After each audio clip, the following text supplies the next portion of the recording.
नमस्कार, मैं डॉक्टर जयंती आप सबका अपने YouTube चैनल जया लिटरेचर में बहुत बहुत स्वागत करती हूँ। और आज मैं आपके लिए उपन्यास का तीसरा भाग लेकर आई हूँ। तो चलिए सुनिए उपन्यास का तीसरा भाग, एक और उर्मिला। उर्मिला ओ फटते फटते ससुराल की दहलीज के अंदर थी। उसे कोहबर लाया गया। मुंह दिखाई की रस्म भी अदा हो गई। जब सब रिश्तेदार चले गए तो योगेश्वर एक दिन भोजन बनाती उर्मिला के पास आया और चौके में एक पीढ़े पर बैठ गया। अच्छा बताओ, तुम्हारा यहाँ मन लग गया है? हाँ, थोड़ी सकुचाते सकुचाते हुए उर्मिला बोली। तो तुमने अपनी पढ़ाई 10वीं के बाद ही क्यों छोड़ दी? क्या करती? गांव में 10वीं तक का ही स्कूल था और बाबूजी शहर भेजना नहीं चाहते थे।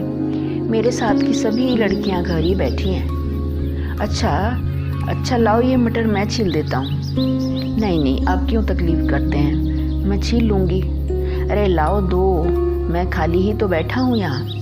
ऐसा कहते हुए योगेश्वर ने उर्मिला के हाथ से मटर ले ली और छीलने लगा। अच्छा, एक बात कहूँ तो मानोगी? हाँ जी, बोलिए। तुम अपनी पढ़ाई आगे भी जारी रखो। जी, यहाँ कोई स्कूल कॉलेज है?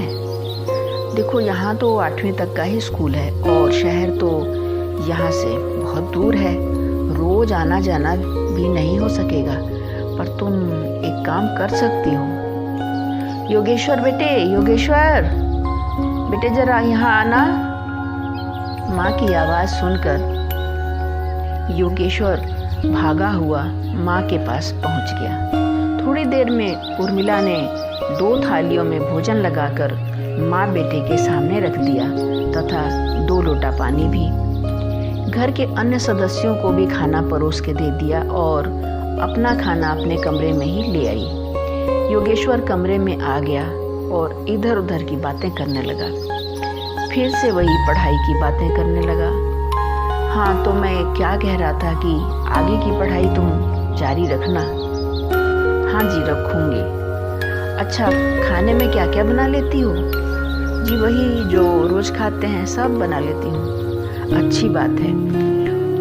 उर्मिला, मैं तुमसे कुछ कहना चाहता हूँ। जी, कहिए। देखो, मेरा विवाह तो हो गया, परंतु इसमें मेरी सहमति नहीं थी। क्यों? तो फिर क्यों किया मुझसे विवाह? बात तुमसे विवाह करने की नहीं है। दरअसल क्या? उर्मिला ने सकुचाते हुए पूछा। दरअसल मैं किसी से भी विवाह नहीं करना चाहता था। तो फिर? मैं बाबूजी के सामने अपनी बात नहीं कह सका। फिर माँ जी के सामने कह देते। कहा था। फिर वो तो बिल्कुल भी मानने को तैयार नहीं थी।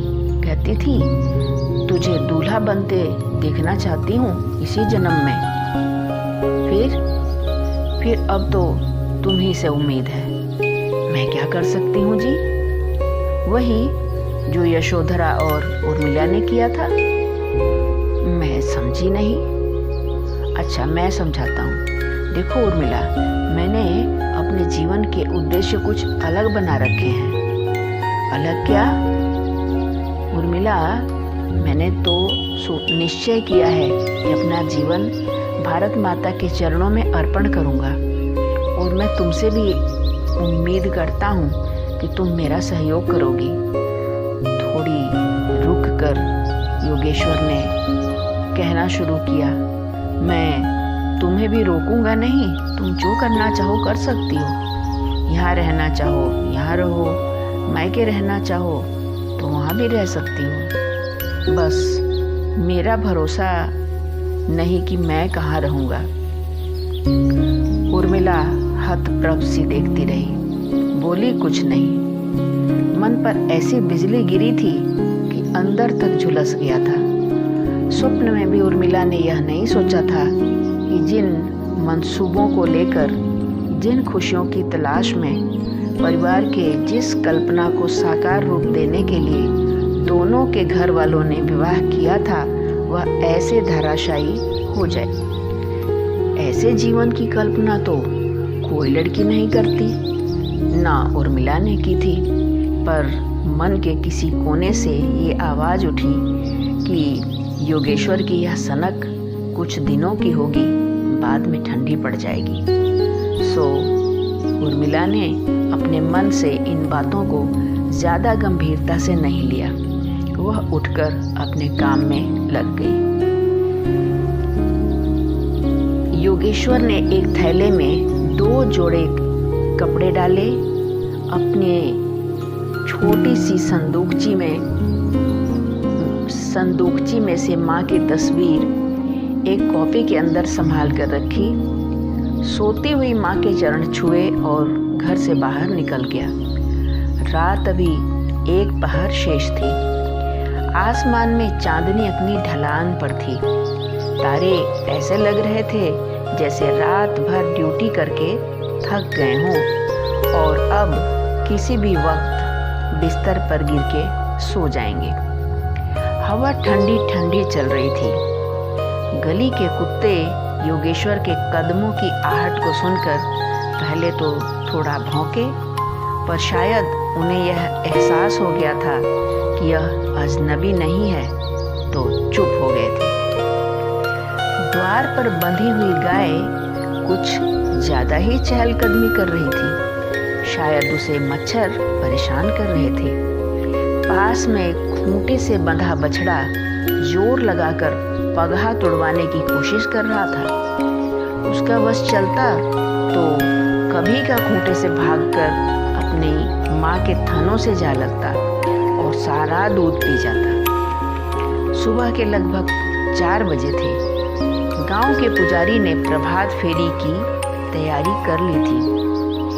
गांव के सज्जन और कुछ गांव में पधारे हुए संत महात्मा टोली बनाकर झांझ और करताल खड़काने लगे थे। उनमें से किसी संत ने बड़ी ऊंची और मधुर ध्वनि में अपनी आवाज निकाली। जागी न हे शिव भोला सवेरे भोरे, जागी न है शिव भोला सवेरे भोरे। अक्षत चंदन शिव के भोला सवेरे भोरे, अक्षत चंदन शिव के भोला सवेरे भोरे। जागी न है शिव भोला सवेरे भोरे। भंगिया के गोला शिव के भोला सवेरे भोरे, भंगिया के गोला शिव के भोला सवेरे भोरे। जागी न है शिव भोला सवेरे भोरे, अरे जागी न है शिव भोला सवेरे भोरे। योगेश्वर इनके साथ साथ गुनगुनाता जा रहा था। वह कहाँ जा रहा था उसने अभी तक निश्चय नहीं किया था। उसे करना क्या था बस यह तो उसे स्पष्ट था, पर कैसे यह अभी उसे पता नहीं था। इसी उहापोह में वह चलते चलते गांव के रेलवे स्टेशन पर पहुंच गया। हरिद्वार एक्सप्रेस के बारे में पता किया। अभी उसके आने में 1 घंटे की देरी थी। वह वापस आकर बेंच पर बैठ गया। लगभग 1.25 घंटे बाद हरिद्वार एक्सप्रेस आई। ट्रेन में अधिक भीड़ नहीं थी। वह बड़े आराम से चलकर खिड़की के पास वाली सीट पर बैठ गया। उधर उर्मिला उठी तो घर में इधर उधर देखा, लेकिन योगेश्वर कहीं दिखाई नहीं पड़ा। उसने बाहर बरामदे में तख्त पर सोई अपनी सासू माँ को जगाकर पूछा तो सास ने कहा, हाँ वो कुछ समय के लिए कहीं बाहर गया है, अंदर से ही तो निकला था। मैंने सोचा तुम्हें तो बताकर ही आया होगा। क्या तुम्हें कुछ नहीं बताया? नहीं तो माँ जी। अच्छा, ये तो ठीक नहीं किया, तुम्हें बता देना चाहिए था। बस ये कह रहे थे तुमने इतनी जल्दी विवाह क्यों किया? पढ़ाई पूरी करनी चाहिए थी। अच्छा, कोई बात नहीं बहू, तुम चिंता मत करो, आ जाएगा। कब आएंगे?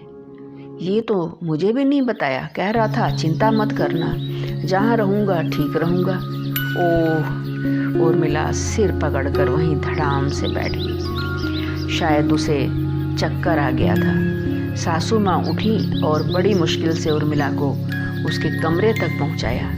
उर्मिला को समझ नहीं आ रहा था कि वह चीखे, चिल्लाए, रोए, सिर पीटे या आत्महत्या ही कर ले। पूरे 3 दिन तक बिना खाए पिए वह बिस्तर पर पड़ी रही। उसे गहरा धक्का लगा था। उसे अपना जीवन भार सा लगने लगा था, लक्ष्य विहीन, निरर्थक। घर वालों ने तो देखभाल करके ही विवाह किया था। लड़का पढ़ा लिखा था, कोई ऐब नहीं था, देखने में भी सुंदर सुकांत था। पर उर्मिला अपनी किस्मत का क्या करे? उसके मन में एक ही विचार बार बार कौंध रहा था। नमस्कार, मैं डॉक्टर जयंती आप सबका अपने YouTube चैनल जया लिटरेचर में बहुत बहुत स्वागत करती हूँ। और आज मैं आपके लिए उपन्यास का तीसरा भाग लेकर आई हूँ। तो चलिए सुनिए उपन्यास का तीसरा भाग, एक और उर्मिला। उर्मिला और फटते फटते ससुराल की दहलीज के अंदर थी। उसे कोहबर लाया गया। मुंह दिखाई की रस्म भी अदा हो गई। जब सब रिश्तेदार चले गए तो योगेश्वर एक दिन भोजन बनाती उर्मिला के पास आया और चौके में एक पीढ़े पर बैठ गया। अच्छा बताओ, तुम्हारा यहाँ मन लग गया है? हाँ, थोड़ी सकुचाते सकुचाते हुए उर्मिला बोली। तो तुमने अपनी पढ़ाई 10वीं के बाद ही क्यों छोड़ दी? क्या करती? गांव में 10वीं तक का ही स्कूल था और बाबूजी शहर भेजना नहीं चाहते थे। मेरे साथ की सभी लड़कियां घर ही बैठी हैं। अच्छा लाओ, ये मटर मैं छील देता हूँ। नहीं, आप क्यों तकलीफ करते हैं, मैं छील लूँगी। अरे लाओ दो, मैं खाली ही तो बैठा हूँ यहाँ। ऐसा कहते हुए योगेश्वर ने उर्मिला के हाथ से मटर ले ली और छीलने लगा। अच्छा, एक बात कहूँ तो मानोगी? हाँ जी, बोलिए। तुम अपनी पढ़ाई आगे भी जारी रखो।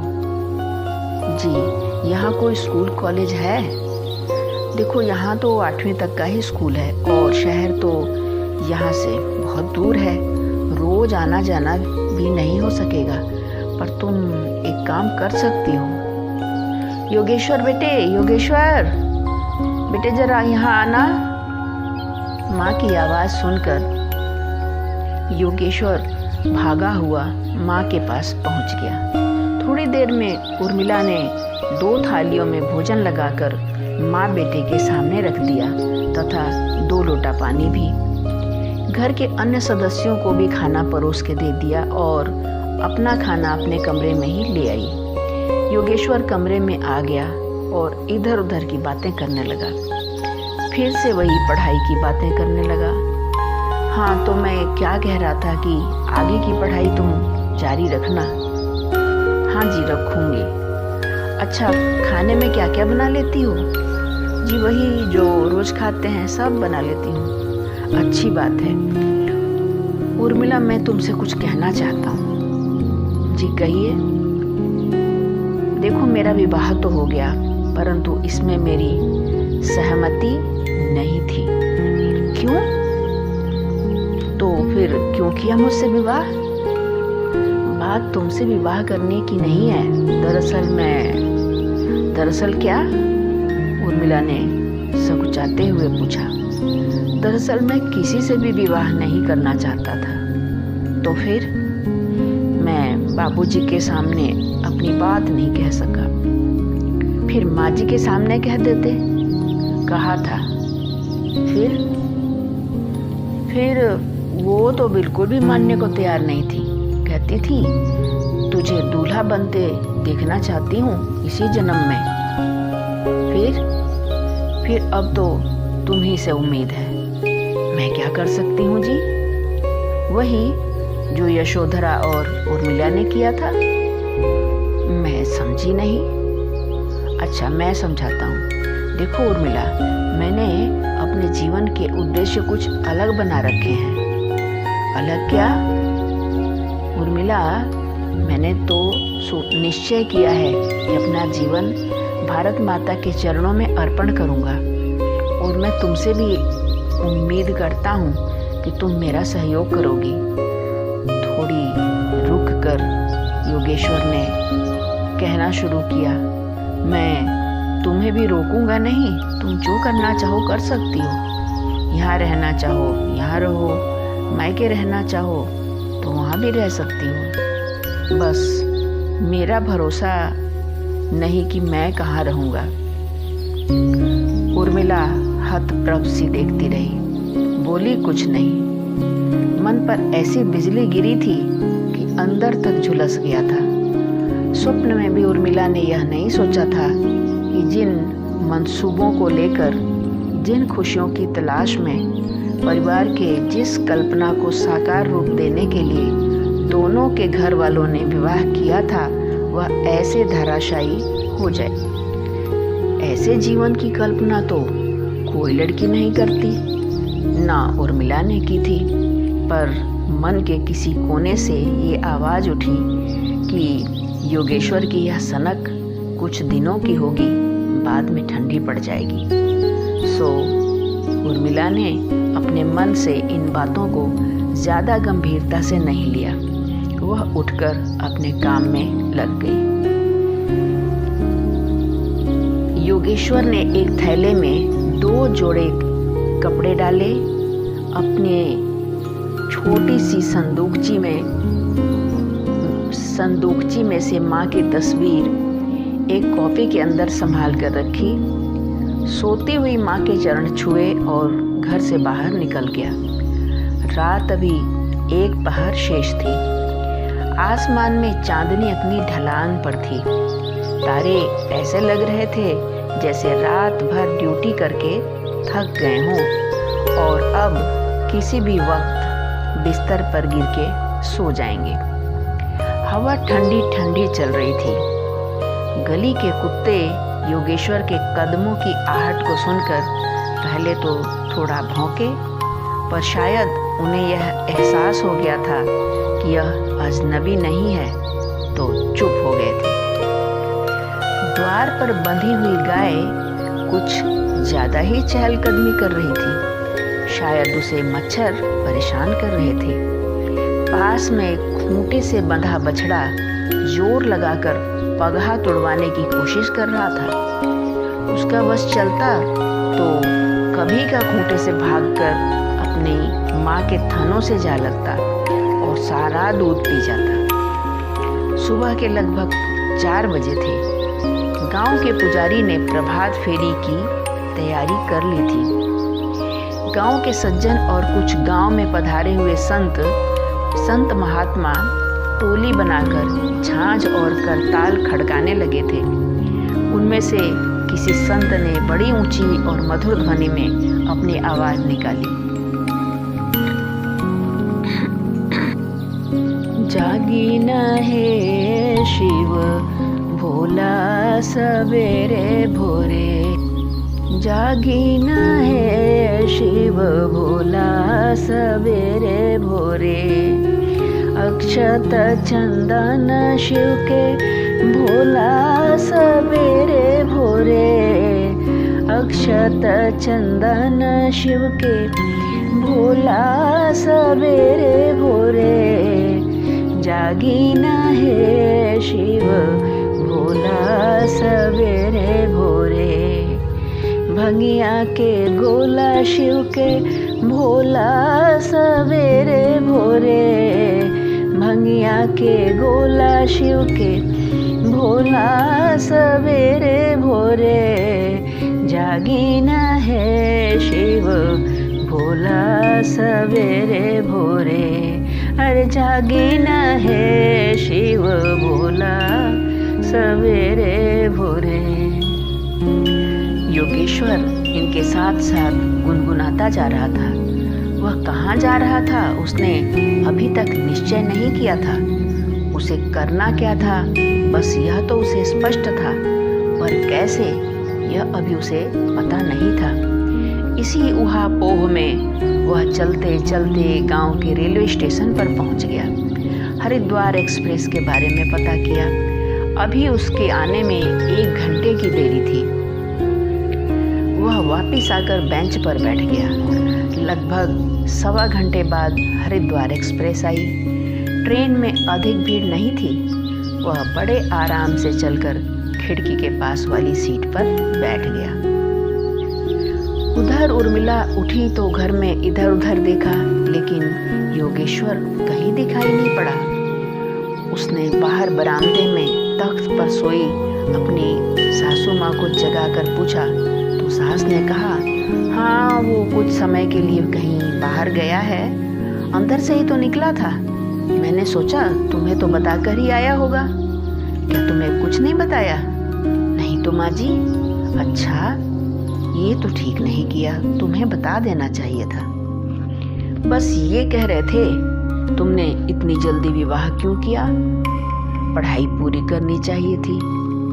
अच्छा, कोई बात नहीं बहू, तुम चिंता मत करो, आ जाएगा। कब आएंगे? ये तो मुझे भी नहीं बताया। कह रहा था चिंता मत करना, जहाँ रहूँगा ठीक रहूँगा। ओह, उर्मिला सिर पकड़कर वहीं धड़ाम से बैठ गई। शायद उसे चक्कर आ गया था। सासू माँ उठी और बड़ी मुश्किल से उर्मिला को उसके कमरे तक पहुँचाया। उर्मिला को समझ नहीं आ रहा था कि वह चीखे, चिल्लाए, रोए, सिर पीटे या आत्महत्या ही कर ले। पूरे 3 दिन तक बिना खाए पिए वह बिस्तर पर पड़ी रही। उसे गहरा धक्का लगा था। उसे अपना जीवन भार सा लगने लगा था, लक्ष्य विहीन, निरर्थक। घर वालों ने तो देखभाल करके ही विवाह किया था। लड़का पढ़ा लिखा था, कोई ऐब नहीं था, देखने में भी सुंदर सुकांत था। पर उर्मिला अपनी किस्मत का क्या करे? उसके मन में एक ही विचार बार बार कौंध रहा था,